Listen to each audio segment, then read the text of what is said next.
Pura Kawitan Pura Puri Agung dalam Tarukan Pejeng Gianyar menyimpan keunikan tersendiri. Salah satunya bangunan suci dengan patung kuda dari kayu. Patung kuda merupakan simbol bahwa Ide Betara dalam Tarukan memiliki kuda kesayangan.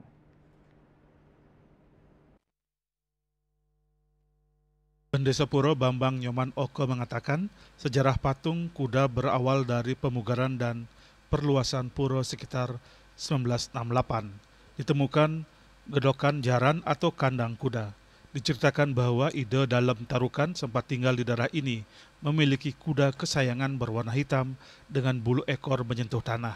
Kuda kesayangan Ide dalam Tarukan diberi nama Ki Gagak Gore. Untuk mengenang tempat ini, Puri Raja dalam Tarukan sehingga dibuatkan patung kuda beserta pelinggihnya. Ini wayang ini sering dulu wantah yang asli pekedok ini kan, karena pekedok itu harus diiringi dengan patung kuda. Ketika ditemukan kayu-kayu gedokan jaran sempat dibawa pulang warga, namun peristiwa aneh menimpa warga sehingga dikembalikan lagi ke tempat semula. Yana, Bali TV.